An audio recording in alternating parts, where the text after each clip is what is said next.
Gender equality is not just the right thing to do, but it is the smart thing to do for the health and success of our organizations, be they for-profit, not-for-profit. And it is the smart and right thing to do, not just for our organizations, but for our nations, and indeed for the whole world.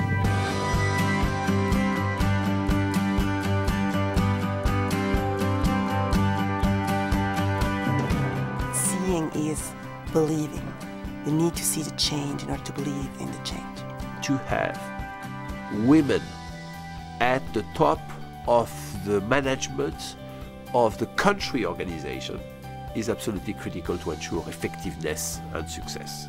We have now data that shows that companies that are inclusive are actually more profitable. This is the beginning of a research agenda which is very deep and very rich and will help support the cause of closing the gender gap because it provides such powerful evidence for the value of doing so.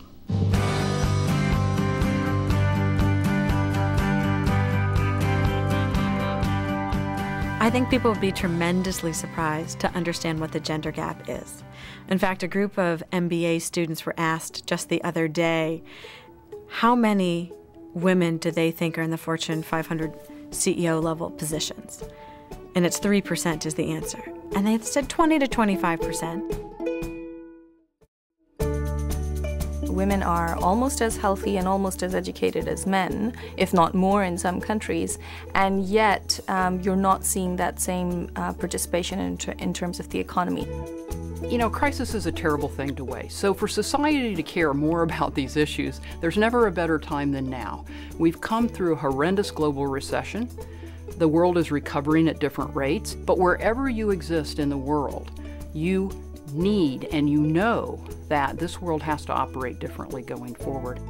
So we have now the very paradoxical and inefficient condition that we have a cadre of young women who are very well educated, but then are not using that education in the workforce.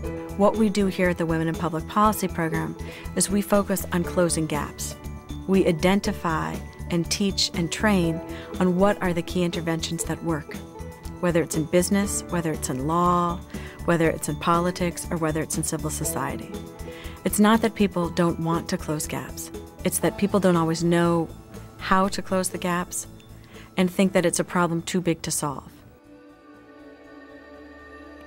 Probably 80% of the organizations that we work with and we study, there are more women entering the workforce than men. But when you look at the different levels of management, it gets slimmer and slimmer. It is imperative that we have a full slate of individuals, regardless of nationality, gender, various characteristics to pull from in order to address the challenges that face our business and organizations as a whole. It's diversity of human experience and competency that will cause a team to outperform a homogeneous team every time. So let's suppose the business is forecasting. The business trying to predict what's going to happen in this market, or what product should we introduce, or how are people going to respond to this new product. In those situations, what you can show in a very formal way is that if people from different backgrounds or people with different life experiences frame the world differently, if they have different categories, if they have different causal models in their head, then they're going to make different predictions. And what you can show is those different predictions are going to combine in such a way that they're better than the individual predictions. You can sort of formally lay this out. So this isn't some sort of feel-good mantra. It's literally just a mathematical fact.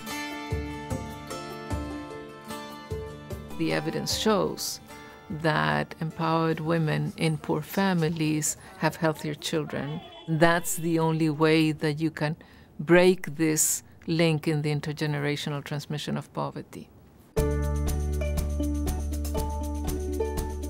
The workplace will have to change.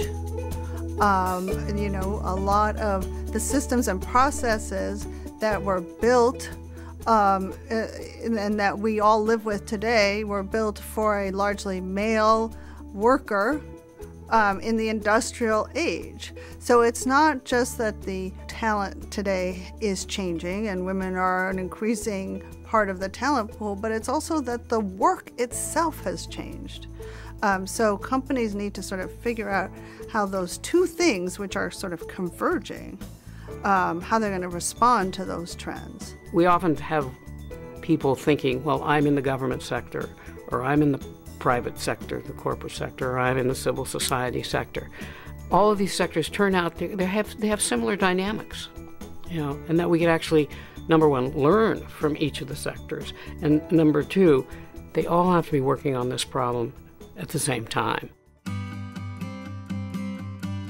When I talk to people, parents in rural India, one of the things that shows up as an aspiration for their daughter's job is they're going to be in politics. That's an answer I would not have expected or didn't hear 10 years ago. Now you hear it quite often. I know it can happen. In my own company, I've created an ecosystem that has actually now resulted in 49% of our executive leadership is women. It is also the only way for our society to make progress, to evolve, to innovate, and probably to exist. So I was recently in Dubai speaking to a large conference of 600 men. I really saw a shift in the audience in really wanting to understand what this gender intelligence that we talk about really meant. So we need more men to put that out there and really make those declarations so we can shift the thinking in the world. I feel like we have a good knowledge base, kind of understanding what's going on, and a good knowledge base of how to change. And that coupled with the media's increased attention and the stories out there on successful women and successful men who care about gender equality makes me optimistic. We will have reached our goal when life isn't like a lottery, that some people get the winning ticket and some people don't, but everybody gets the winning ticket.